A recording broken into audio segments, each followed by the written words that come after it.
दलित बेटी का काफिला अमेरिका पहुंचा। वो घड़ी जब न्यूयॉर्क की सड़कों पर हजारों लोग तिरंगा और नीला झंडा लेकर खड़े थे।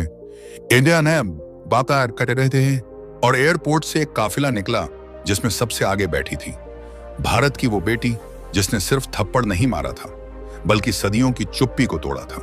22 जून 2025 न्यूयॉर्क का JFK एयरपोर्ट। गर्मी की दोपहर थी लेकिन सड़कें ठंडी हवा से कांप रही थीं। उत्साह और लोगों के चेहरे गर्म जोश से तप रहे थे। भारत से आने वाली उस एक फ्लाइट का इंतजार हर कोई कर रहा था। फ्लाइट नंबर AI11 जिसमें बैठी थी कविता भील, वही दलित बेटी जिसने एक सांसद को थप्पड़ मारकर पूरे भारत को हिला दिया था। लेकिन यह सिर्फ एक थप्पड़ नहीं था, ये एक सदी का इनकलाब था। एक शोषित वर्ग की वो आवाज जो सदियों से दबाई गई थी, उस बेईदी जहां बूझती थी, पहली बार सीधे संसद तक गूंज उठी थी। अमेरिका की जमीन पर पहली बार किसी दलित लड़की का ऐसा स्वागत हो रहा था जैसा आज तक किसी बॉलीवुड स्टार या क्रिकेटर का भी नहीं हुआ। भीड़ में कौन थे? नेशनल ब्लैक कम्युनिटी से लेकर अमेरिकी दलित सॉलिडेरिटी फोरम तक हर संगठन, हर कार्यकर्ता कविता के समर्थन में खड़ा था। न्यूयॉर्क टाइम्स, CNN, BBC और अल जजीरा जैसे मीडिया चैनल लाइव प्रसारण कर रहे थे। सड़क के दोनों ओर लोग नीले झंडे, भीम रथ और संविधान की तस्वीरें लेकर कविता का नाम पुकार रहे थे। एम्बेडकर्स डॉटर, ये शब्द बैनरों पर चमक रहे थे। कविता जैसे ही एयरपोर्ट से बाहर आई, उसका स्वागत तालियों की गूंज से हुआ। किसी ने कहा, look, that's the girl who shook Indian politics. कुछ महीने पहले जब कविता ने एक सांसद को थप्पड़ मारा था, तब उसे पुलिस ने बर्बरता से जेल में बंद कर दिया था। वहां उसे टॉर्चर किया गया, मानसिक उत्पीड़न हुआ, लेकिन उसने हार नहीं मानी। जेल के भीतर भी वह संविधान की प्रस्तावना को रोज दोहराती थी। फिर एक दिन सोशल मीडिया पर उसका एक वीडियो वायरल हो गया जिसमें उसने कहा था, अगर संविधान को बचाना है तो डरना बंद करो।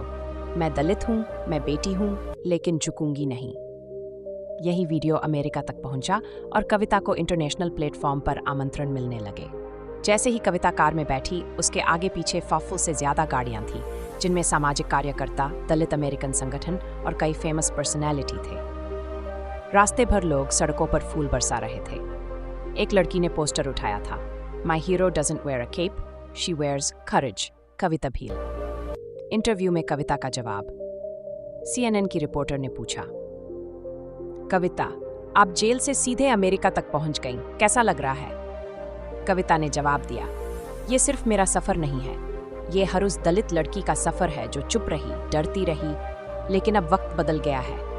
अब बोलने वाली लड़कियां पैदा हो रही हैं जो संविधान हाथ में लेकर अन्याय से लड़ेंगी। भावुक पल। जब कविता ने मंच से बाबा साहब की मूर्ति को नमन किया तो वहां खड़े हजारों लोगों की आंखें नम हो गईं। एक बुजुर्ग महिला रोते हुए बोली, आज ऐसा लग रहा है जैसे बाबा साहब खुद बोल रहे हों। सोशल मीडिया पर trend, Kavita in America, Dalit daughter rises, Ambedkar's legacy, Kavita Bhil voice of millions trend कर रहे थे। कविता का भाषण। मैं भारत की एक गांव की लड़की हूं, लेकिन मुझे गर्व है कि मैं बाबा साहब की बेटी हूं। मैं संसद में डर के मारे नहीं झुकी क्योंकि मुझे संविधान ने ताकत दी। अमेरिका तक आने का मकसद यही है, दुनिया को बताना कि भारत का दलित अब चुप नहीं है। कविता को अमेरिका के सबसे बड़े सामाजिक न्याय सम्मेलन में मुख्य वक्ता के रूप में बुलाया गया है। वहां वह पहली बार अपनी जेल की डायरी पढ़ेंगी और बताएंगी कि सत्ता और पुलिस किस तरह एक दलित लड़की को कुचलना चाहते थे, लेकिन अब समय बदल चुका है। लेकिन कहानी यहीं खत्म नहीं होती। जब कविता मंच से उतरी तो एक महिला उनके पास आई और कान में कुछ बोली। कविता का चेहरा अचानक सख्त हो गया। क्या था वो राज? कौन थी वो महिला? क्या अमेरिका में भी कोई साजिश चल रही है कविता के खिलाफ? जानिए अगली कड़ी में, जहां कविता का सामना होगा सत्ता के उस चेहरे से जो बॉर्डर के इस पार भी पहुंच चुका है। अगर आप कविता भील की इस ऐतिहासिक यात्रा को पूरी तरह जानना चाहते हैं तो चैनल को अभी सब्सक्राइब करें। अगली कड़ी और भी धमाकेदार होगी। अगले एपिसोड के लिए तैयार रहिए। दलित बेटी के खिलाफ इंटरनेशनल साजिश, अमेरिका में कौन कर रहा है रुकावट। एपिसोड 2, लाखों लोगों की भीड़, मोबाइल कैमरे। हर कोई उस एक झलक के लिए बेताब जब भारत की बेटी कविता भील मंच पर आएगी। न्यूयॉर्क के यूनियन स्क्वायर पर अंबेडकर विचारधारा को लेकर ऐसा जन सैलाब शायद ही अमेरिका ने कभी देखा हो। जय भीम के नारों से वातावरण गूंज रहा था। तभी अचानक लाइट चली जाती है, स्टेज पर अंधेरा छा जाता है, माइक से एक झटके की आवाज आती है, ट्रक, फिर एक चीख, उसे चुप कराओ। लोग घबरा जाते हैं। किसी ने मंच पर चढ़कर कविता को धक्का दिया है। कैमरे गिरते हैं, लोग दौड़ते हैं, भगदड़ मच जाती है। कविता गिर जाती है, लेकिन अगली ही सेकंड 2 सुरक्षाकर्मी उसे पकड़ लेते हैं। पर हमला हो चुका है। हमले से ठीक पहले का सीन, कविता मंच पर खड़ी हैं। उनके पीछे एक विशाल LED स्क्रीन है जिस पर डॉक्टर भीमराव अंबेडकर की तस्वीर चमक रही है। मैं भारत की वो बेटी हूँ जिसे वहाँ गाली दी गई, पीटा गया, जेल में डाला गया, लेकिन आज उसी बेटी की आवाज़ आप सब यहाँ सुनना चाहते हैं। ये सिर्फ मेरी नहीं, हर उस बहुजन की आवाज़ है जिसे सदियों से चुप कराया गया। जब भारत में एक दलित बेटी सांसद को थप्पड़ मारती है तो सत्ताधारी चुप हो जाते हैं, लेकिन जब वह बेटी न्याय की मांग करती है तो पुलिस उसे पीटती है, जेल में टॉर्चर करती है। क्या यही लोकतंत्र है? मैं यहाँ अंबेडकर की विचारधारा लेकर आई हूँ, और याद रखिए, अगर हम चुप रहे तो इतिहास हमें माफ नहीं करेगा। भीड़ तालियों से गूंज उठती है। FBI तुरंत जांच में लग जाती है।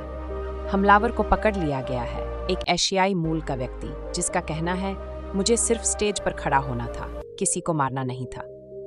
जब CCTV फुटेज खंगाला जाता है तो एक भारतीय राजनयिक की गाड़ी कार्यक्रम स्थल के पास देखी जाती है, और फिर एक लीक हुई कॉल जिसमें भारत सरकार के एक मंत्री की आवाज़ है, वो लड़की अगर अंतर्राष्ट्रीय मंच पर बोलेगी तो हमारे देश की पोल खुल जाएगी, उसे रोको किसी भी कीमत पर। यह कॉल एक पत्रकार ने लीक कर दी। मीडिया में बवाल मच गया। FBI अब सीधे भारत सरकार के दबाव की जांच कर रही है। CNN, Dalit voice attacked in the heart of democracy. BBC, Indian girl faces assault for speaking against caste system. Twitter X पर ट्रेंड करने लगा, स्टैंड विद कविता भील। अमेरिकी सीनेटर एलिजाबेथ वॉरेन का बयान, हम एक ऐसी दुनिया नहीं चाहते जहां महिलाएं, विशेषकर दलित महिलाएं, चुप कर दी जाए। कना, जर्मनी और ऑस्ट्रेलिया में भी कैंडल मार्च निकाले गए।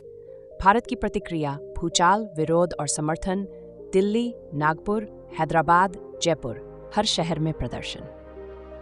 अंबेडकरवादियों कार्यकर्ताओं ने अंबेडकर भवन से इंडिया गेट तक मार्च निकाला। रोज टीवी चैनलों पर डिबेट चल रहे हैं, कविता भील को मारने की कोशिश किसने की? क्या सरकार वाकई दलित आवाज से डरती है? रोशनी जो पहले पुलिस के साथ दिखी थी, अब मंच से बोलती है।